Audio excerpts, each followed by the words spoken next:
Okay, so there is some work going on in my apartment and they will be making some noise, but I must conclude this section. So we are now talking about specific resources, existing resources and efforts on extreme heat. This is not an exhaustive list, but this is about strengthening global action on extreme heat. The United Nations system is already supporting countries in reducing extreme heat risks and pursuing the sustainable development goals, including with specific actions such as developing heat action plans, heat early warning systems, and national sustainable cooling plans, and providing humanitarian assistance and specific guidance on protecting the most vulnerable communities that we looked at before. These resources need to be coordinated and connected to provide an integrated approach to extreme heat for countries and communities, supporting the strengthening of global action on extreme heat. So even though heat events are always extremely local and vulnerabilities, hazards, exposure responses are all local, having a global framework helps countries develop national frameworks, then regional frameworks, local frameworks. So you have a cascade of data flowing up and information and financing and other solutions flowing down, right? So from global to local. What are the existing UN sources and efforts? As we said, it's not exhaustive, but here Global Heat Health Information Network, which provides heat health risks. So Global Heat Health Information Network, you can follow up on the details there with the link. International labor organizations work on labor laws, occupational safety and health, OSH, and impacts on labor productivity. So here, heat at work, implications for safety and health, ensuring safety and health at work in a challenging climate, working on a warmer planet, the impact of heat stress on labor productivity and decent work. Lots of acronyms, so I have the expansions here. This is the international organization on migration, work on extreme heat and human mobility from them, climate change and future human mobility, extreme heat and migration. Each one has some reports. Sorry about that. The links are provided there, and obviously migrants don't always get equal rights or access to healthcare, and they tend to be informal workers with no protection and so on. So IOM worries about them.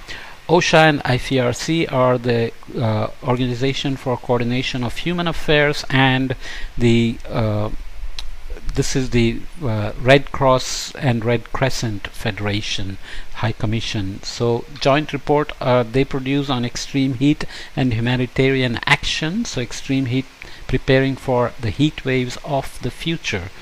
United Nations Disaster Risk Reduction with the World Meteorological Organization Center of Excellence for Disaster and Climate Resilience provide extreme heat solution package.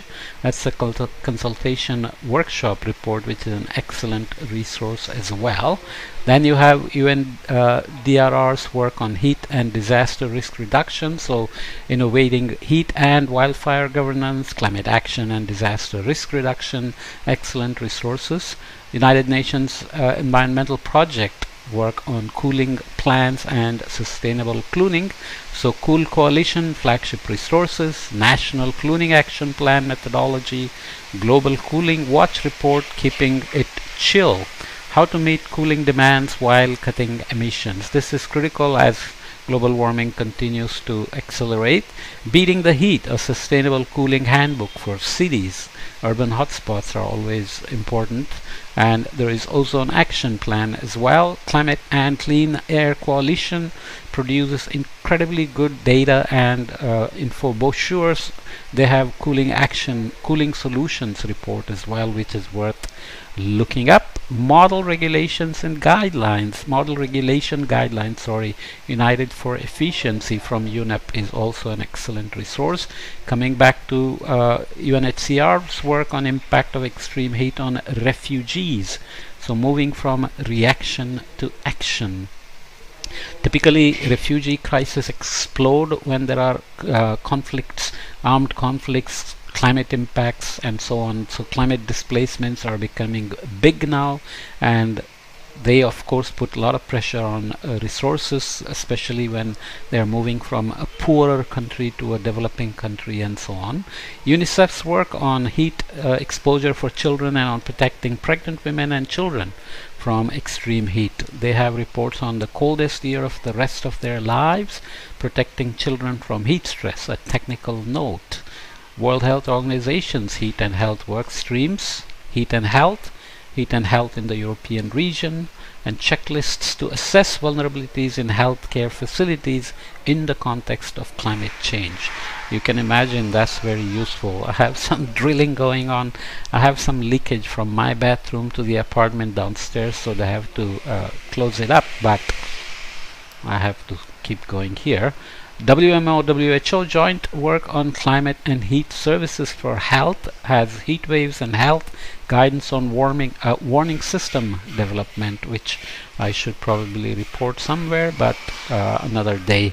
WMO WHO climate health heat hazards, extreme heat, called ClimaHealth. Another nice report. Okay, so I ran through those, but the report provides links to all those nice resources, which again is not exhaustive, but you can start there and hunt your own if you're interested in more resources. But these are good starting points as well, depending on what your needs and demands are and what your interests are, and so on and so forth. Okay, so that concludes this report on call to action on extreme heat by UN and the Secretary General Antonio Guterres. Okay, let me leave this here.